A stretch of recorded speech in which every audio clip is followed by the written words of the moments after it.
A medical student spends the night out with friends but never makes it back home. A teen goes backpacking on a camping trip and never returns. A marriage falls apart with so many questions about what really happened between the young couple.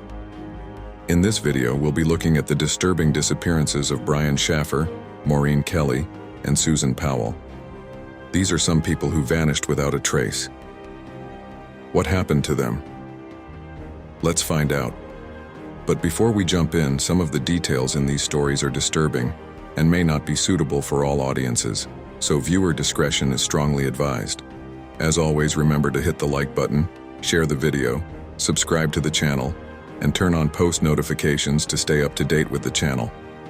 Alright, let's dive into the video. Brian Shaffer vanished on April 1, 2006 from Columbus, Ohio. At 27, he had big dreams. Growing up in Pickerington, Ohio, he excelled at tennis and could have gone semi-pro. Inspired by his mother, Renee, a nurse, he pursued a career in medicine and enrolled in medical school in Columbus in 2004. Brian was very close to his mother. They spent a lot of time together while she battled cancer, which strengthened their bond. Sadly, in March 2006, Renee lost her fight against cancer, leaving Brian devastated. One thing he looked forward to was a spring break trip to Miami with his girlfriend, Alexis, a Christmas gift from his mother. Brian was excited, and there were even rumors that he might propose to Alexis. On the first night of spring break, Brian went bar hopping with friends. They visited the Ugly Tuna Saloon, had drinks, and enjoyed a band. When the lights came on at 2 a.m., Brian was missing.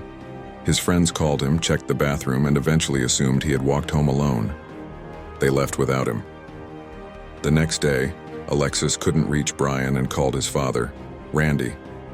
By 7 p.m., Randy realized something was wrong. No one had heard from Brian, and he hadn't slept in his bed. He was reported missing that evening. Randy's worst fears were confirmed when Brian didn't show up for his flight to Miami. Randy knew something was seriously wrong. Retired Sergeant Hurst from the Columbus Police Department, who worked on the Brian Shaffer case, said that after Brian missed his flight to Miami, police expanded their search efforts.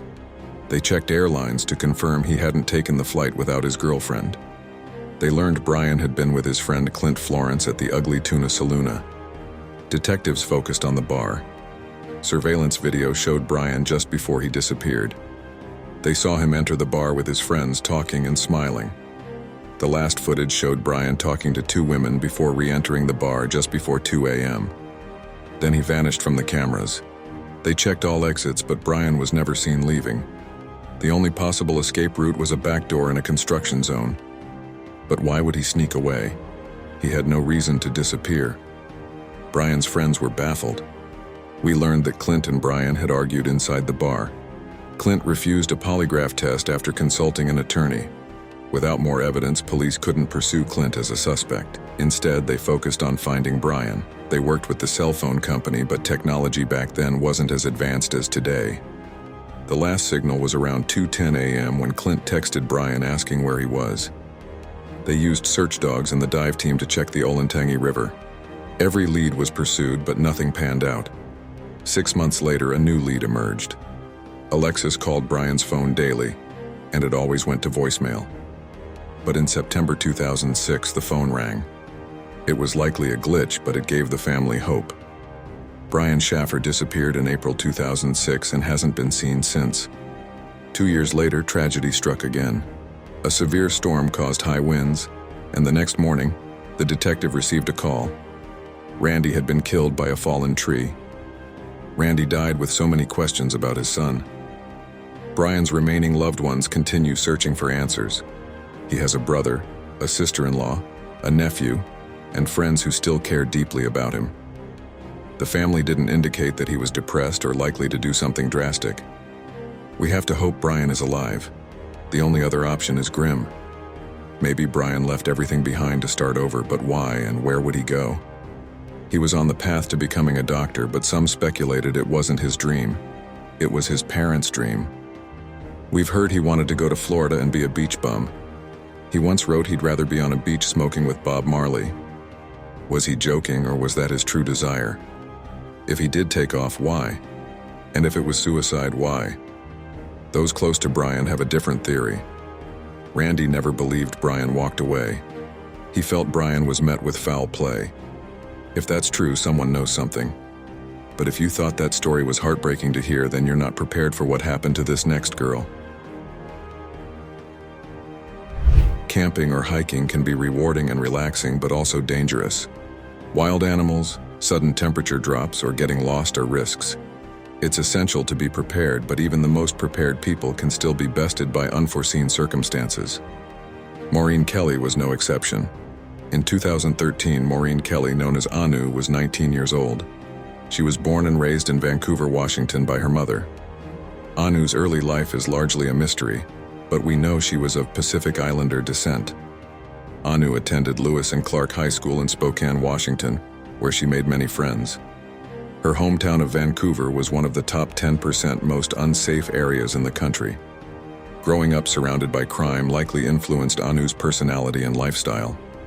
Despite this, Anu was deeply spiritual, loved nature, and believed our connection with the world fades as we grow older. When Anu wasn't hiking, she could be found singing or playing the ukulele. She loved to post photos and videos of herself online, enjoying music and the outdoors. She even had her own YouTube channel. On June 7, 2013, Anu posted on Facebook asking if any friends with a vehicle were available to go camping that weekend. She had planned a spiritual quest for herself and a few friends, but this quest would be Anu's last. Anu contacted her half-sister Sherry to borrow some camping gear, but it's unclear if she collected it. The specifics of Anu's spirituality or her quest remain unknown, but it's clear she wanted to connect deeply with nature. Sherry mentioned that Anu seemed very excited about the camping trip. With a ride and friends, Anu set out to Canyon Creek Campground in the Gifford-Pinchot National Forest on Sunday, June 9th. The site, surrounded by dense foliage and tall trees, is tent-friendly only and perfect for a remote escape. The area is so remote that bringing an RV is nearly impossible. Visitors describe the surrounding areas as difficult to traverse, with a steep slope leading from the campground into the dense forest, which spans over 1.3 million acres. When the group arrived, the weather was mild at 70 degrees, with no threat of rain, making it an idyllic afternoon for camping. Speculation exists about whether the group consumed alcohol or anything else, which might have led to the events that followed. But no one from the group has spoken up about this, so nothing can be said with certainty. Everything seemed to go as planned until around 5 p.m., when Anu announced it was time for her spiritual quest. Without warning, Anu stripped off all her clothes, including her shoes, and grabbed a fanny pack containing a compass, a small knife, and matches. She then turned and walked into the woods, telling her friends she would be back by midnight. Many people wonder why Anu's friends didn't stop her, especially since she was underprepared. Sheriff David Cox said her friends believed this was something Anu needed to do, as she had talked about it for a long time. Unfortunately, more information about her mental state and spirituality isn't available. For Anu, this trip was something she felt she needed to do. As Anu stepped away, she gave her friends one last smile before disappearing into the woods, never to be seen alive again. The term missing 411 refers to individuals who have gone missing under bizarre circumstances inside a national park. Anu's case fits this description perfectly. Her friends waited for her return, but when temperatures dropped into the 40s and light rain began, they grew concerned. Anu wasn't wearing any clothing and would be at the mercy of the elements if she didn't return soon. She had matches to start a fire, but if the rain got worse, that fire would be useless. When midnight came and went with no sign of Anu, her friends contacted the Skamania County Sheriff's Office to report her missing.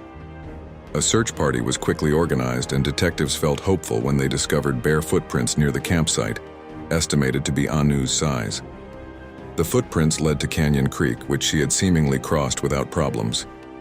It astonished many that she made it that far, as the terrain from the campsite to the creek is very steep. Equally surprising was that she then climbed up the other side of the canyon to Forest Road 54. Unfortunately, this is where the footprints ended, leaving searchers clueless about which direction Anu might have taken.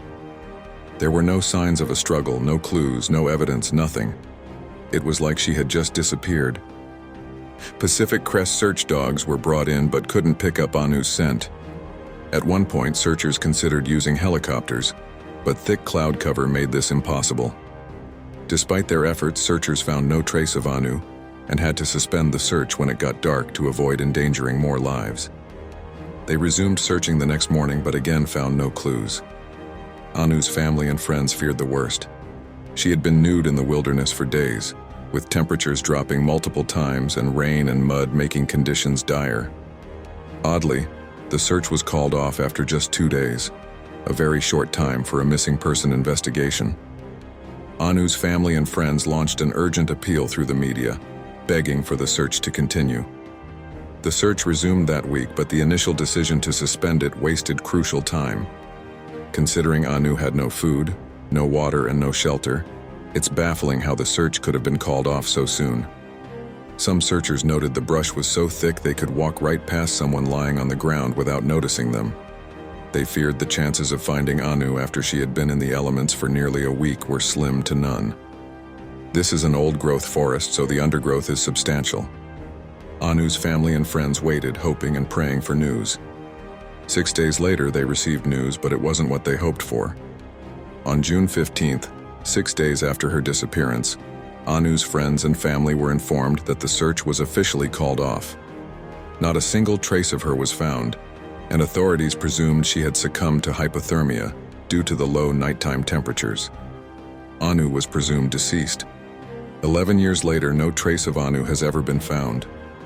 No one knows where she went, what happened to her, or if she was trying to return to the campsite.